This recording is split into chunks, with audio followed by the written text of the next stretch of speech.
It's no secret, LeBron James attracts talent anywhere he goes. He won 2 championships in Miami alongside Chris Bosh and Dwayne Wade, then another in Cleveland with Kyrie Irving and Kevin Love. So who could be next? Will LeBron help the Lakers develop young talent, or will a second or third superstar be involved? So for more on Kawhi Leonard and the San Antonio Spurs, we welcome in Jabari Young. Jabari, first and foremost, can this relationship be repaired, or is it just time to move on? I think as long as Kawhi Leonard is in the San Antonio Spurs' property, he's under contract. As long as he hasn't been traded yet, there's always some hope that things can be repaired. Obviously, he's probably being kept, in the loop as far as what the Spurs are going to probably be trying to do in regards to trying to trade him, which he's requested. But at the same time, they're also sending signals like, listen, still want to work this out. So if we get down to the wire and all of a sudden, Kawhi, you have a change of heart, let's sit down, let's talk, let's try to work it out. And I think also Kawhi has to also, in his head, he has to be prepared to possibly come back here for another season, because if the Spurs don't find a deal that's good enough for them, they don't pull that trigger. And I don't blame them for not pulling that trigger. It has to be a win-win for both parties. It just can't be a one-sided thing. Kawhi Leonard is under contract. Kawhi Leonard is a superstar player. The Spurs are not going to give him up for anything. And so he has to honor that deal. And I don't think he'll sit out. I know all that, the rumblings have been sitting out. I don't think that's going to happen. So, again, as long as he's in the Spurs program, as long as he hasn't been traded yet, there's always room for things to be worked out, even if it's slim. Is Kawhi healthy now? Is he ready to play?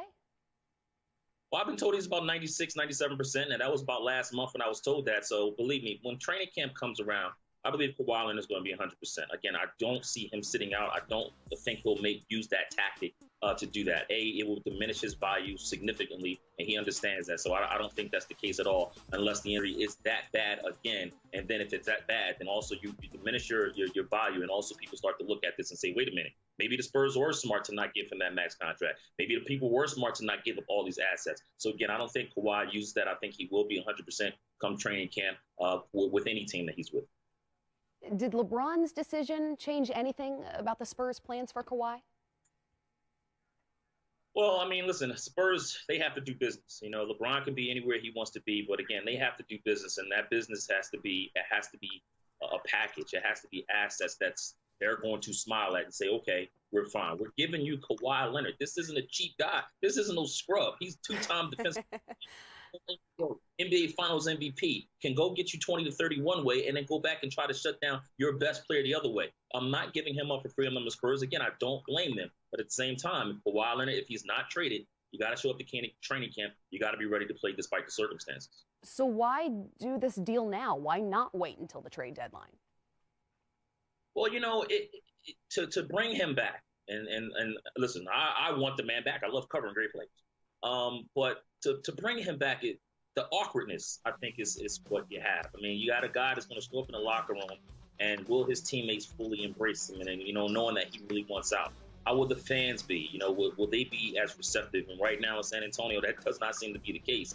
So it's just a very awkward situation if he does come back. But the Spurs have to do business, and the Kawhi has to be a pro at the end of the day. So if that is the last resort, if he does have to come back here, and they wait until the trade deadline to do it, or they wait until the trade deadline and don't do it. Let's say, Kristen, for example, that Kawhi comes back and the Spurs are right back in the Western Conference Finals. Let's say they get to the NBA Finals. Let's say they win it.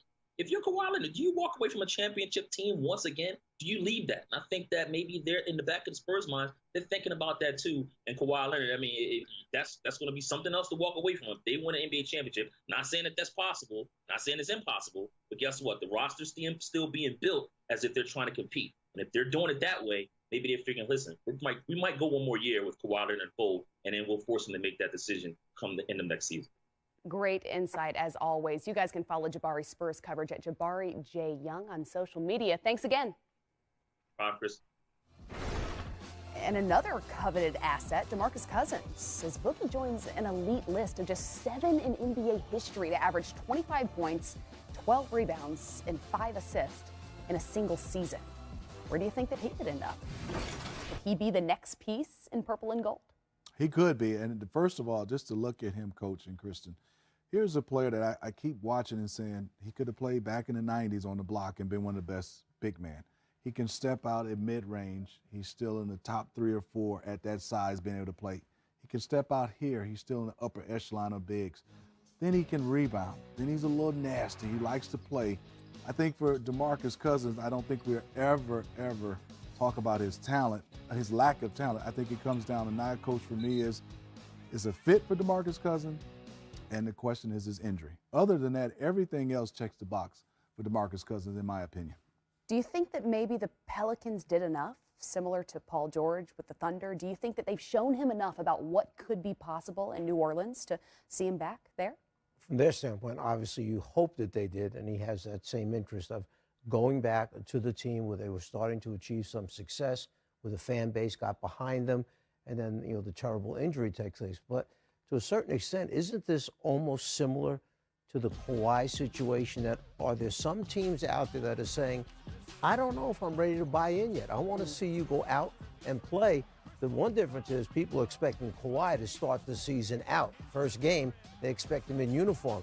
With Boogie, he may not be back till January, February because of his injury and the recovery time. So what do you do then? Do you take a shot? If you're the Lakers, do you try to bring him in on a 1 year? Will he take a 1 year just to go there? Maybe you have him for 3 months of the season. Big gamble. But the other difference is you don't have to give up any of your assets in order to gain him.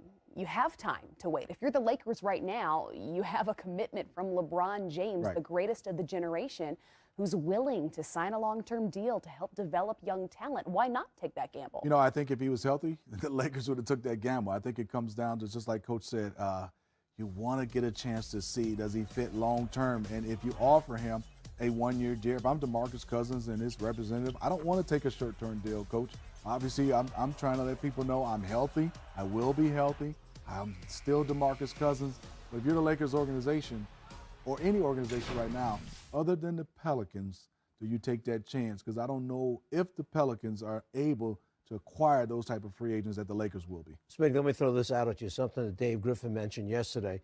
Remember LeBron always said, just get me to the playoffs and then we'll see how far we can go once you get me there. So imagine this, the Laker team developing as the year goes on, LeBron's feeling those pieces out, they're getting to learn to play with LeBron, and on February 1st, your coach says, we got a new guy who's joining the team today. He's now ready to play. We've got him only on a 1 year contract. If we don't like him at the end of the year, we don't have to bring him back. But he's here for our stretch run into the playoffs. Kind of interesting right there with, as you mentioned, nothing that you have to give up. You're not losing your young pieces. Right. Well, free agent fever continues after the break.